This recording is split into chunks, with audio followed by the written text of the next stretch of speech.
जय श्री कृष्ण चैतन्य प्रभु नित्यानंद श्री अद्वैत गदाधर श्रीवासदि गौर भक्त वृंदा। हरे कृष्णा कृष्ण कृष्ण हरे हरे, हरे राम राम राम हरे हरे। हरे कृष्णा, सभी जोर से कहिए हरे कृष्णा। के तो आज हमारा चर्चा का विषय है कृष्ण सेवा। तो कृष्ण सेवा, तो इस सेवा का अर्थ क्या है? वास्तव में देखा जाए तो सेवा एक ऐसा शब्द है जिसको सबसे कम समझा जाता है सही तरीके से। अधिकांश इस जगत में लोग जिसको सेवा कहते हैं वास्तव में वो भोग है। तो इसलिए दो शब्द हैं, भोग और सेवा। तो सेवा का अर्थ क्या है? उसमें खुद के इंद्रिय तृप्ति की बिल्कुल भी इच्छा नहीं है। तो खुद की इंद्रिय तृप्ति, तो हम सबके पास इंद्रियां हैं, मन है। तो हम देखते हैं हमारे मन को जो अच्छा लगता है, हमारी इंद्रियों को जो अच्छा लगता है, वो कार्य करना हम पसंद करते हैं। ऐसे आँखों को अगर कुछ दृश्य अच्छा लग रहा है तो उसे देखना हम पसंद करते हैं। कानों को कुछ ध्वनि मधुर लग रही है तो उसको कान सुनना पसंद करते हैं, मधुर संगीत। ऐसे ही नाक है, उसको कुछ सुगंध चाहिए, सुगंध को सूंघने में उसको पसंद, हमें वह अच्छा लगता है। एक अनुभूति होती है जिसे हम एक प्लेजर समझते हैं। लेकिन हम देखेंगे कि ये जो भी इंद्रियों को जो हमें पसंद आता है, हमारी इंद्रियों को जो पसंद आता है, हमारे मन को जो पसंद आता है, ये ज़्यादा समय टिकता नहीं है। हाँ, अर्थात ये क्षणिक है, कुछ देर के लिए। तो इससे वास्तव में तो हृदय कभी भी संतुष्ट नहीं होगा। इसलिए हम देखते हैं जो लोग इंद्रिय तृप्ति के पीछे ही भागते रहते हैं तो वह कभी भी जीवन में संतुष्ट नहीं होते। वो बहुत असंतुष्टि अनुभव करते हैं और एक समय आता है जब वो पागल ही हो जाते हैं पूरे। तो ऐसे वर्तमान समय में हम देखते हैं अधिकांश जनता मनोरोग के शिकार हैं, डिप्रेशन, टेंशन, स्ट्रेस, एंजाइटी। तो ये आजकल बहुत सुनने को मिलता है, बहुत बड़ी महामारी है डिप्रेशन। तो कारण क्या है? क्योंकि हमने भोग को अपने जीवन का लक्ष्य बना दिया है। सेवा की तो कोई समझ ही नहीं। तो बहुत सारे शब्द ऐसे बोलेंगे, देश सेवा, समाज सेवा, हाँ ये सेवा वो सेवा, लेकिन वास्तव में वो सब क्या है? वो सब भोग है। तो भोग कब होता है? जब हम ये सोच रहे हैं कि मैं ये शरीर हूँ। तो अगर मैं सोच रहा हूँ कि मैं भारतीय हूँ तो इसलिए मैं देश सेवा करूँगा, भारत के लोगों की सेवा करूँगा, तो बाकी लोगों का क्या हुआ हैं? तो जो बाकी मनुष्य हैं तो वो पराये हो गए हैं। तो हमारे शरीर से संबंधित कोई है तो हमें अपना लगता है, लेकिन अगर वो शरीर से संबंधित नहीं है तो पराया लगता है। अपनों के लिए हम सब कुछ करने के लिए तैयार हैं, लेकिन परायों के लिए शायद ही हम थोड़ा बहुत सोचते भी। तो इसलिए शरीर के स्तर पे अगर सेवा करने का भी विचार है तो वो क्या है? Extended sense gratification. तो ये क्या टर्म है? विस्तृत इंद्रिय तृप्ति। एक है खुद की इंद्रिय तृप्ति, मेरे शरीर में जो इंद्रियां हैं, तो मैं सोच रहा हूँ कि मैं शरीर हूँ तो इस शरीर की जो इंद्रियां हैं उसको तुष्ट करने से मैं सुखी होऊंगा। तो इसको कहते हैं इंद्रिय तृप्ति से सुख प्राप्त करने का प्रयास करना। और जब इससे व्यक्ति परेशान हो जाता है, उसे वो सुख नहीं मिलता है, तो फिर वो विस्तृत इंद्रिय तृप्ति करने का प्रयास करता है। तो विस्तृत क्या है? जो मेरे हैं, हाँ, तो मेरा परिवार है, मेरा समाज है, मेरा देश है, इनकी सेवा करने का वो प्रयास करता है, इनको प्रसन्न करने का प्रयास करता है। लेकिन इसमें भी वो कभी भी संतुष्ट नहीं होगा। हाँ, कारण क्या है? क्योंकि वो अपने समाज को तो संतुष्ट कर देगा, लेकिन उसके प्रयास में कोई दूसरा समूह उससे नाराज हो जाएगा। तो जैसे उदाहरण दिया है गांधी जी का, श्रील प्रभुपाद गांधी जी का उदाहरण देते थे कि गांधी जी ने कितनी सेवा करी देश की, हाँ, कितना उन्होंने जो है तपस्या किया, हाँ, कि उनको फादर ऑफ नेशन बोल के हम अभी भी याद करते हैं। लेकिन अगर थोड़ा गहराई से हम देखें तो गांधी जी ने जो इतनी सेवा करी, इतना सब किया, उसका परिणाम क्या मिला? क्या मिला उनको? हाँ, गोली मिली। तो क्यों? क्योंकि इतनी सेवा करी, लेकिन कोई एक वर्ग उनकी सेवा से प्रसन्न नहीं था। हाँ, तो गांधी जी की जो मुस्लिमों को सपोर्ट करने की जो पॉलिटिक्स थी, उससे हिंदू वर्ग प्रसन्न नहीं था। तो ऐसे ही होता है ना? मैं सोच रहा हूँ मैं हिंदू हूँ तो मैं हिंदुओं की सेवा करूँगा, मैं सोच रहा हूँ मुस्लिम हूँ तो मुस्लिमों की करूँगा, और जो उस मेरी पहचान के अंतर्गत नहीं आते हैं तो उनको, किसी को मैं दुश्मन समझूंगा, किसी को मैं मित्र समझूंगा। तो ये सब चल रहा है, इसमें कोई सेवा नहीं हो सकती है ना, इसमें सिर्फ भोग होता है, और उसको हम सेवा का आवरण दे सकते हैं। बट जो ज्ञानी हैं, जो वास्तव में चीज़ों को जानते हैं, वो इस ढोंग को समझ जाते हैं। तो ये जगत, ये संसार पूरा ढोंग ही कर रहा है। हाँ, इसलिए बताया माया जनित संसार, सब माया से प्रभावित।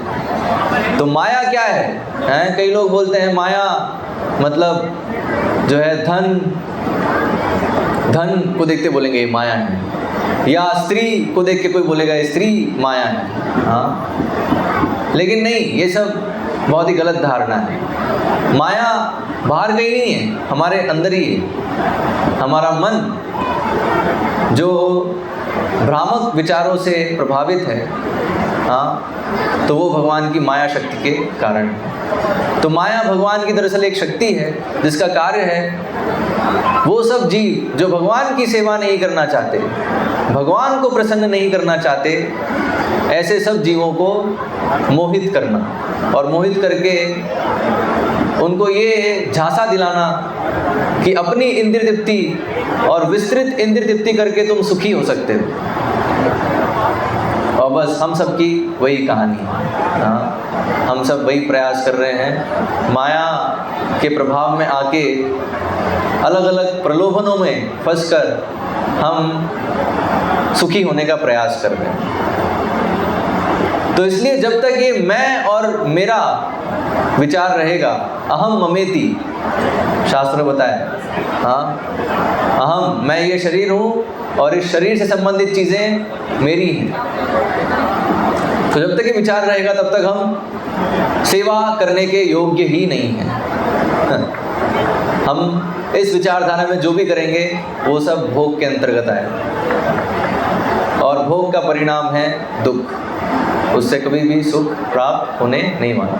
हाँ, हो सकता है क्षणिक सुख मिल जाएगा कुछ देर के लिए, लेकिन वो खत्म हो जाएगा, और उस क्षणिक सुख के कारण बहुत सारा दुख प्राप्त होगा। तो हम सबको एक दुख जो प्राप्त होता है, एक नहीं कई दुख प्राप्त होते हैं, जिसमें, और जो उसको अगर समझ सके तो शास्त्रों में बताया, भगवत गीता में भगवान कहते हैं वो बुद्धिमान व्यक्ति है जो समझ सके कि ये दुख है। क्या है? जन्म मृत्यु जरा व्याधि दुख दोषानु दर्शनम। तो हम सब जीवात्मा होते हुए भी बार बार शरीर लेते हैं जिसको जन्म कहते हैं, और फिर जब उस शरीर को त्यागते हैं उसे मृत्यु कहते हैं। और उस जन्म और मृत्यु के बीच में जब तक शरीर में है, जैसे वर्तमान में अभी हमारी स्थिति है, तो इसमें हम कई रोग से जूझ रहे हैं, अनेक प्रकार के रोग हैं। शरीर में जितने अंग हैं, हर अंग के हजारों रोग हैं, तो इससे हम जूझ रहे हैं। और वृद्ध अवस्था बताया है, हाँ, कुछ समय में वृद्ध अवस्था भी आ जाएगी, और वृद्ध अवस्था में पीड़ा और बढ़ जाएगी, क्योंकि जो भोग करने की वृत्ति हमने विकसित करी युवा अवस्था में, तो ठीक है, युवा अवस्था में शरीर में शक्ति रहती है तो बहुत एंजॉयमेंट कर सकते हैं, लेकिन जैसे ही वृद्ध अवस्था आएगी तो अभी भोग करने की इच्छा तो है, लेकिन अब कर नहीं सकते। डॉक्टर बोल देंगे अब आप ये नहीं खा सकते, और कमर झुकने लगेगी, शरीर कमज़ोर होने लगेगा। तो इसलिए क्या है, उस समय भोग करने की इच्छा तो होगी लेकिन भोग कर नहीं पाएंगे, तो वो और भी पीड़ादायक स्थिति है। ऐसे आप लोग अनुभव कर सकते हैं, जब आपको कोई अगर रोग हुआ है, जैसे टाइफाइड हुआ, और उस समय डॉक्टर ने मना कर दिया कि अभी आप खा नहीं सकते, है ना, आपका जो पसंदीदा आहार है, किसी को हलवा पसंद है तो हलवा आप नहीं खा सकते। हाँ, तो अगर किसी को अनुभव तो समझ सकते हैं कि उस समय कैसी पीड़ा होती है। तो वृद्ध अवस्था में कुछ इसी प्रकार की पीड़ा है। हाँ, और मृत्यु निकट है, इनसिक्योरिटी, उसकी भी पीड़ा है। तो भगवद गीता में भगवान बताते हैं, जो ये देख सके कि ये चार बहुत बड़े दुख हैं हमारे सामने, बहुत बड़ी चुनौती है हमारे सामने, इसका समाधान क्या है? हाँ, तो समाधान एक ही है कि भोग वृत्ति से निकल के सेवा वृत्ति में आ जाओ। ये सारी परिस्थिति हम क्यों झेल रहे हैं? क्योंकि हम भोग करना चाहते हैं, जो कि हम लोगों की संवैधानिक स्थिति है ही नहीं। अपने आप से पूछिए, हम जिन जिन चीज़ों का भोग करना चाहते हैं उसमें से कुछ भी चीज़ हम बना सकते हैं? जैसे हमारा शरीर ही, क्या हम इसको बना सकते हैं? क्या हमारे हाथ में है, हमारे नियंत्रण में है? हाँ, माया के प्रभाव में आके हम सोच सकते हैं, हाँ मेरे नियंत्रण में है, मैं हाथ जब उठाना चाहूँ तो उठा सकता हूँ, जब मैं बोलना चाहूँ तो बोल सकता हूँ, जब मैं चलना चाहूँ तो चल सकता हूँ। लेकिन ये कुछ समय के लिए, एक समय आएगा जब आप चलना चाहेंगे तो चल नहीं पाएंगे, हाथ उठाना चाहेंगे उठा नहीं पाएंगे। तो हम ही अगर नियंता हैं तो उस समय क्या हो गया? अगर हम नियंता हैं, हम इस शरीर को बनाने वाले हैं, तो फिर हर समय वो सत्य होना चाहिए। ऐसा नहीं कि आज मैं कर पा रहा हूँ और कल नहीं कर पा रहा हूँ। तो अगर मैं कल नहीं कर पा रहा हूँ, इसका मतलब आज भी मैं कर पा रहा हूँ तो किसी और की कृपा से, कोई और मुझे शक्ति दे रहा है जिससे मैं आज कर पा रहा हूँ, और कल मैं नहीं कर पा रहा तो उसने ही वो शक्ति वापस ले ली। इसका बहुत अच्छा उदाहरण हम महाभारत में देखते हैं। महाभारत में वर्णन आता है, अर्जुन जो कि इतने बड़े धनुर्धर थे, उन्होंने महाभारत के युद्ध में, कुरुक्षेत्र की भूमि में अनेक महारथियों का सामना किया और अंत में विजयी हुए। हाँ, तो बहुत बड़े धनुर्धर थे, बहुत शक्तिशाली। गीता में भी हम देखते हैं भगवान अर्जुन को संबोधित करते हैं, हे महाबाहो। महाबाहो मतलब जिसकी महान भुजाएं हैं, जिसकी भुजाओं में बहुत बल है। तो बताया महारथी, महारथी मतलब वो एक साथ 1000 लोगों से, 1000 से भी अधिक लोगों से लड़ सकता है। हाँ, इतना बल है उसकी भुजाओं में।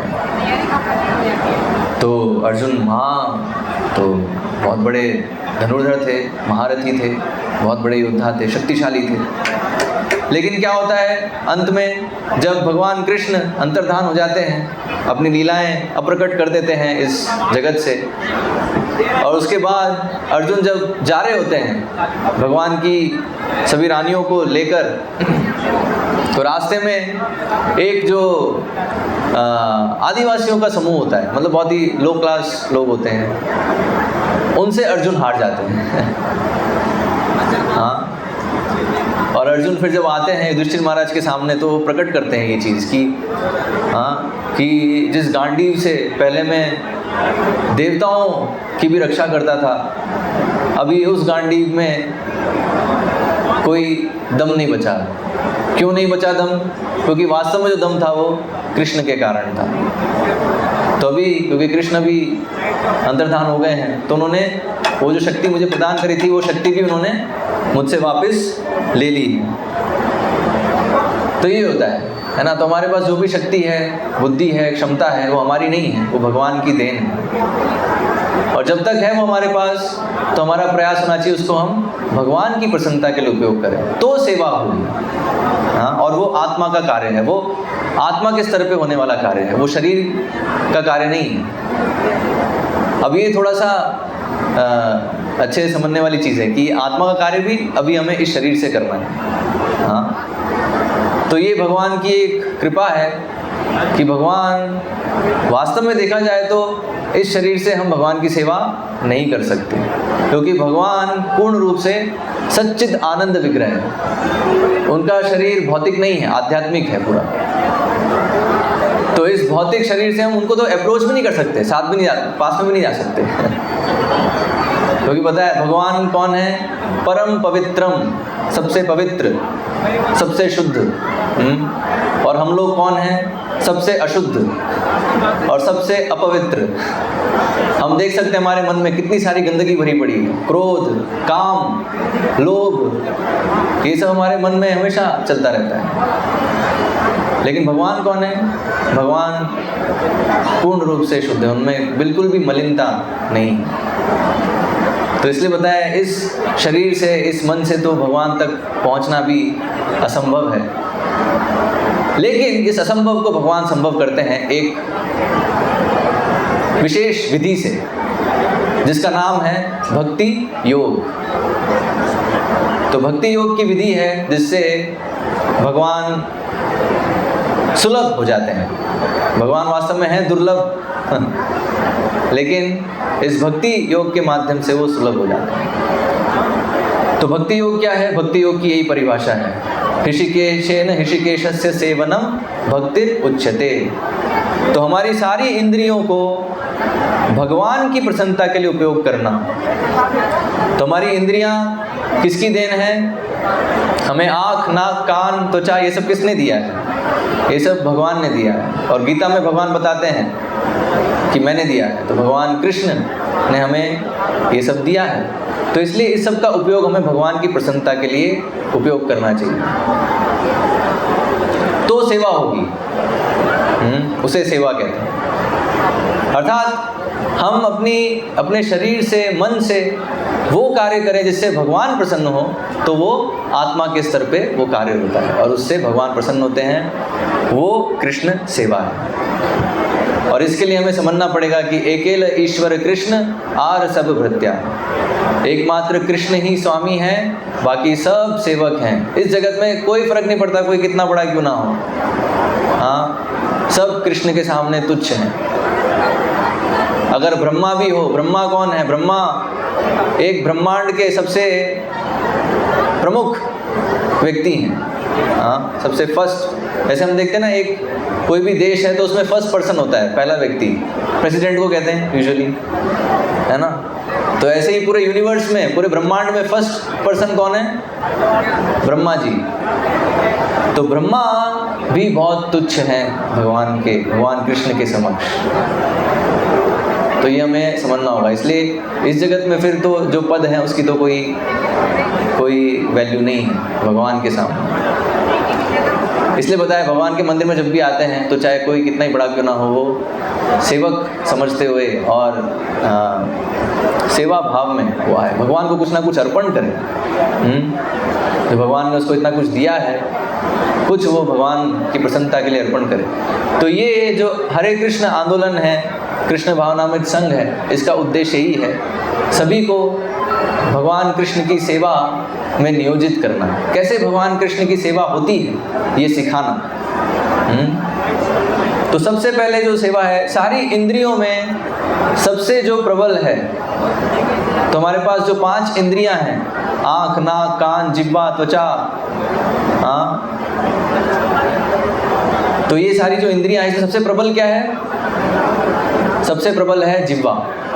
हाँ, इसलिए बताया जो अगर जिह्वा को कंट्रोल कर ले तो वो बाकी इंद्रियों को भी कंट्रोल कर सकता है और मन को भी कंट्रोल कर सकता है। माइंड कंट्रोल और सेंस कंट्रोल की जब बात आती है तो सबसे इम्पोर्टेंट है जिह्वा को नियंत्रित करना। तो जिह्वा का कार्य क्या है? खाना, चखना, अनेक व्यंजनों को का स्वाद चखना, हाँ, और बोलते रहना। जैसे समय मिलेगा तो कुछ ना कुछ बोलने के लिए तैयार है।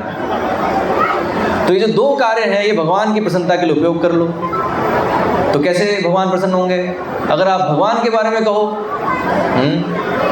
तो भगवान ने गीता में जो वचन कहे हैं उन वचनों को दोहराइए जिससे भी मिले, उनको ये वचन बताइए भगवान ने गीता में क्या कहा अर्जुन को, और अर्जुन के क्या प्रश्न थे। हमारे भी यही प्रश्न हैं, तो ये उत्तर हमारे लिए हैं वास्तव में। अर्जुन को तो भगवान ने एक माध्यम बनाया ताकि हमारे प्रश्नों का उत्तर मिल सके, क्योंकि भगवान हमसे डायरेक्ट आके बात नहीं करेंगे, हमारी औकात नहीं है।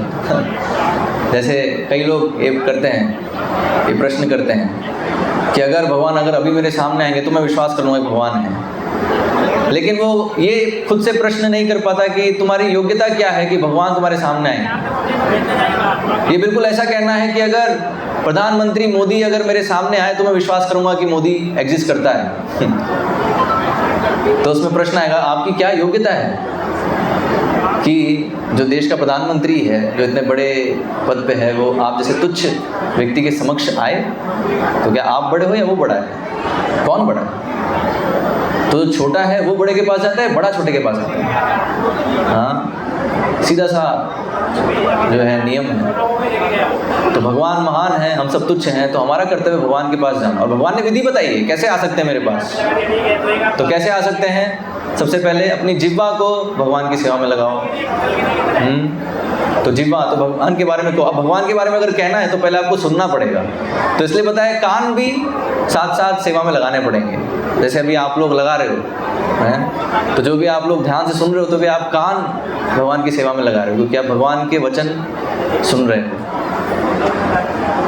तो मैं जो भी कह रहा हूँ मैं ऐसा नहीं खुद बना के कुछ कह रहा हूँ। जो गीता में भगवान ने बताया है और जो हमारी गुरु शिष्य परंपरा में पूर्ववर्ती आचार्य बताते आए हैं वही हम दोहरा रहे हैं, ताकि आप लोग उसे सीखें और फिर आप भी दोहराइए।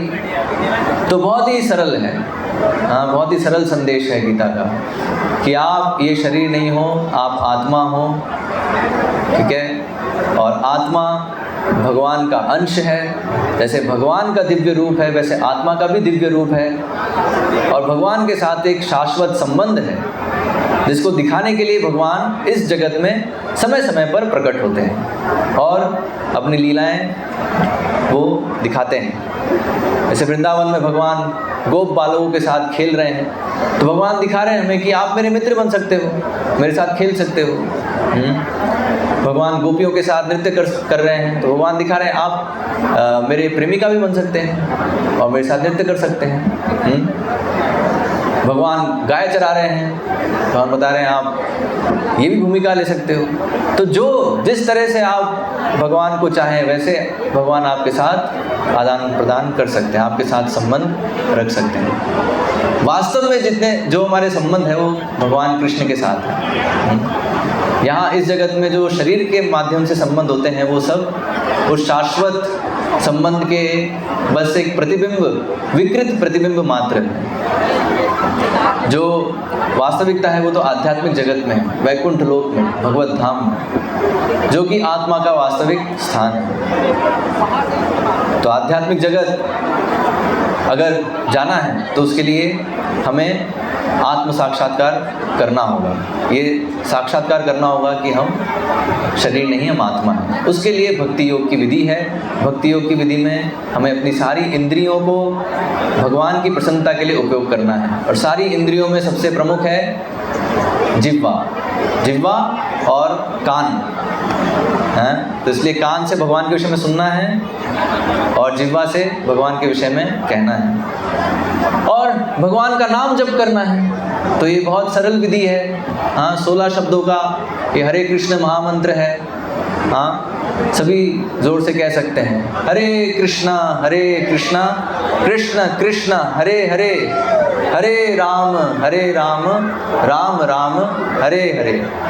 तो बहुत सिंपल है, 16 शब्दों का मंत्र है। इसको जप करना प्रारंभ करें, और जिस दिन आप प्रारंभ कर देंगे तो आपकी जिह्वा भगवान की सेवा में नियोजित हो जाएगी। तो कीर्तन, जप और भगवान के विषय में कहना सबसे और जो भगवान को भोग लगा है प्रसाद, उसी को ग्रहण करें। तो प्रसाद को ग्रहण करने से जो हमारी जिह्वा की अनेक प्रकार के व्यंजन चखने की जो आदत है वो कंट्रोल हो जाएगी। तो एक नियम पालन करें कि हम सिर्फ प्रसाद ही ग्रहण करेंगे और कुछ नहीं। तो जो भगवान को भोग लगा है वही प्रसाद हम ग्रहण करेंगे। तो क्या होगा, इससे आपने जिह्वा भी भगवान की सेवा में नियोजित कर दी। तो इस प्रकार से सारी इंद्रियां हैं। हाँ, आँखों को कैसे नियोजित कर सकते हैं? भगवान के दिव्य रूप का दर्शन लें, जैसे भी आप लोग दर्शन करके आ रहे हैं। और ग्रंथों का अध्ययन करें। भगवान जो भगवद गीता है, श्रीमद् भागवतम है, अभी आप बाहर जाएंगे तो आपको बहुत सारी पुस्तकें दिखेंगी।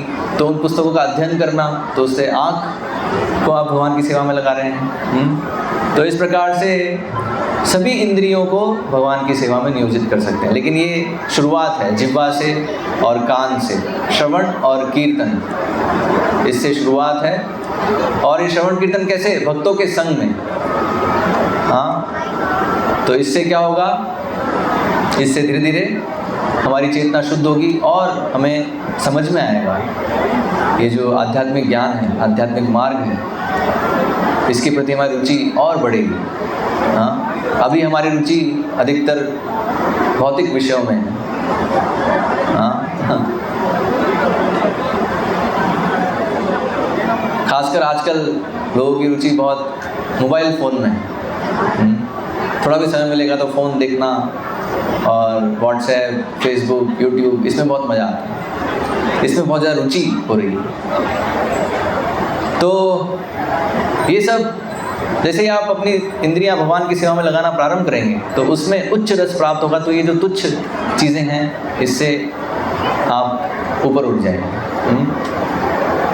तो रुचि, भगवान में रुचि आ जाएगी। तो भगवान में रुचि अगर लानी है तो उसके लिए भगवान के विषय में सुनना पड़ेगा। तो इसलिए आज आप लोग सुन रहे हैं तो नियमित रूप से आइए।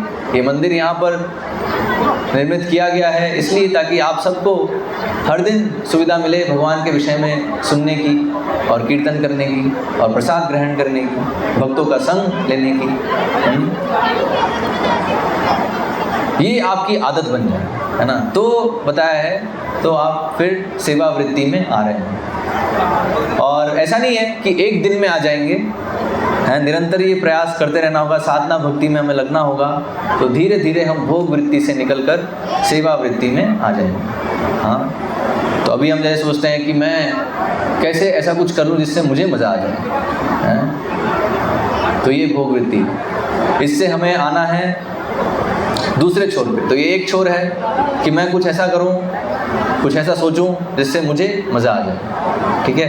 ये एक छोर है। इस छोर से दूसरे छोर तक जाना है। दूसरा छोर क्या है कि मैं कुछ ऐसा करूं जिससे भगवान को मज़ा आए, भगवान प्रसन्न हो।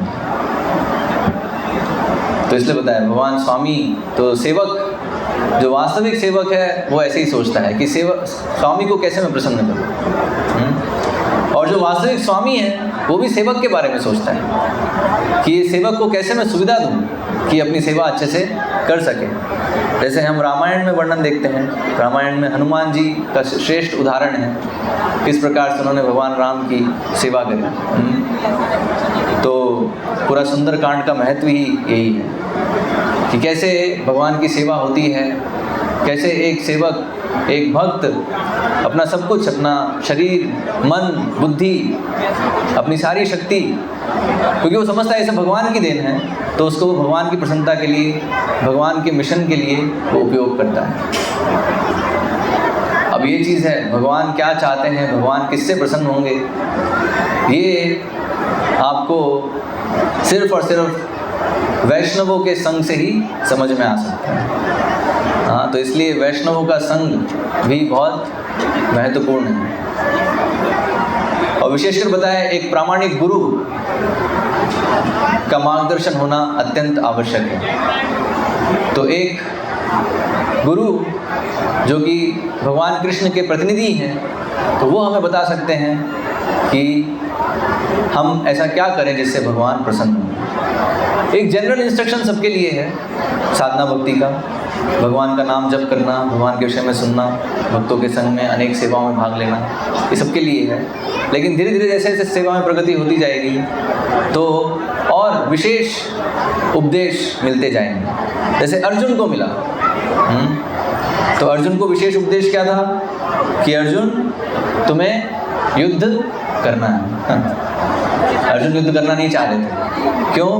क्योंकि वो सोच रहे थे कि ये सब मेरे भाई बंधु, मेरे सारे जो मित्र हैं वो सब इकट्ठे हुए हैं, और मेरे पितामह भीष्म और गुरु, तो इन सब से मैं कैसे युद्ध कर सकता हूँ, इनसे नहीं युद्ध करूँगा।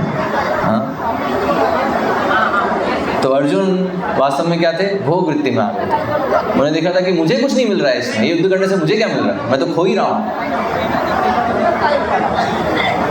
तो इसलिए भगवान कहते हैं अर्जुन युद्ध करो, जय या विजय या लाभ या हानि के विषय में मत सोचो और अपना कर्तव्य करो। तो कर्तव्य बुद्धि तभी आ सकती है जब हम समझें कि भगवान क्या चाह रहे हैं हमसे। अर्जुन समझ गए कि भगवान चाह रहे हैं कि आप युद्ध करिए, तो समझ गए कि मेरा कर्तव्य यही।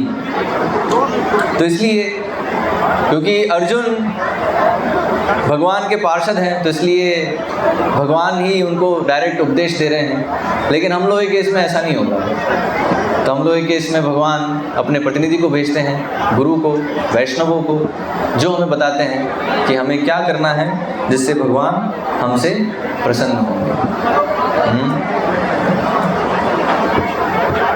तो इसलिए आप सबसे अनुरोध है कि आज आप आए हैं तो कृपया ये हरे कृष्ण महामंत्र का जप है उसे प्रारंभ कर सकते हैं। एटलीस्ट एक माला से प्रारंभ कर सकते हैं। वहाँ आगे आप जाएंगे तो स्टॉल पे हमारे भक्त बता सकते हैं एक माला कैसे करते हैं।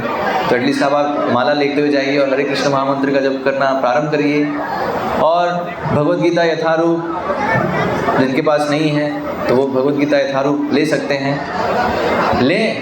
ले सकते हैं नहीं, अवश्य लें और उसको पढ़ना प्रारंभ करें अगर आप अपना मनुष्य जीवन सार्थक करना चाहते हैं तो। क्योंकि भगवद गीता है जिसमें भगवान के उपदेश हैं, भगवान के वचन हैं, जिसको पढ़कर हम समझ सकते हैं, भगवान का मन कुछ हद तक जान सकते हैं। पूरी हद तक तो नहीं जान सकता कोई भी, लेकिन एक हद तक जितना हमारे लिए आवश्यक है उतना हम जान सकते हैं। तो इसलिए भगवद गीता अवश्य लेते हुए जाइए। और जिनके पास भगवद गीता है ऑलरेडी तो और भी पुस्तकें हैं वो देख सकते हैं। एटलीस्ट एक पुस्तक अवश्य लेते हुए जाइए। आज आप आए हैं तो कम से कम एक पुस्तक अवश्य लें, एक माला अवश्य लें, माला करना प्रारंभ करें। और यहाँ इस मंदिर में नियमित रूप से कार्यक्रम होते रहते हैं। विशेषकर हर रविवार को सत्संग कार्यक्रम होता है, उसमें आप नियमित रूप से भाग लें। हाँ, रविवार को 11 बजे से सुबह 11 बजे से सत्संग कार्यक्रम होता है। ऐसे ही श्रवण कीर्तन होता है तो उसमें नियमित रूप से आप भाग लें। एटलीस्ट कम से कम ये आप शुरुआत कर सकते हैं। तो धीरे धीरे हम अपनी भोग वृत्ति से सेवा वृत्ति में आ जाएंगे। हरे कृष्णा। तो अभी सभी के लिए वास्तव में तो भगवान की प्रसन्नता के लिए, और क्योंकि भगवान प्रसन्न होते हैं तो उससे हम भी प्रसन्न होंगे। अच्छा, ये समझना पड़ेगा आपको, ये भी एक चीज़ बतानी थी मुझे कि हमारा बहुत प्रगाढ़ संबंध है भगवान से, ठीक है ना। तो ये एक चीज़ होती है ना कि अच्छा भगवान को प्रसन्न करने से हमें कैसे प्रसन्नता होगी। तो कैसे होगी? क्योंकि हम उनसे संबंधित हैं, हम उनके अंश हैं। तो अगर भगवान हमसे प्रसन्न हैं तो हम ऑटोमेटिक प्रसन्न रहेंगे। जैसे उदाहरण दिया है, अगर वृक्ष की जड़ पे अगर पानी डालेंगे तो पत्तों को और टहनियों को पानी अलग से डालने की जरूरत नहीं है।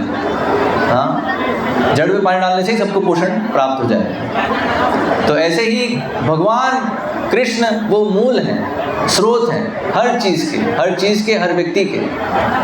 तो इसलिए जब हम हर वस्तु को और खुद को और जीवात्माओं को जब भगवान की सेवा में लगाते हैं और भगवान प्रसन्न होते हैं तो उससे क्या होता है, स्वतः ही हमें प्रसन्नता अनुभव होती है। अब ये तो आपको करके देखना पड़ेगा, है ना। आप जब करेंगे तो आपको अनुभूति होगी। तो अभी भगवान की प्रसन्नता के लिए सभी भक्तों ने दिन रात मेहनत करके एक नाट्य प्रस्तुति का आयोजन किया है। तो अभी नाटक प्रस्तुत करने वाले हैं। तो नाटक है भगवान के एक महान भक्त हुए थे कनकदास, उनके जीवन के ऊपर है। तो इस नाटक को देखकर भी आपको प्रेरणा मिलेगी एक सेवक कैसा होता है ना, एक भक्त कैसा होता है, क्या उसकी भावना होती है और कैसे उसके कार्य होते हैं। और इसको देखकर आप लोगों को भी एक आनंद की अनुभूति होगी। तो अल्टीमेटली आप भी भगवान के अंश हैं। हाँ, तो अभी सभी भक्त तैयार रहें नाट्य प्रस्तुति के लिए। हरे कृष्ण।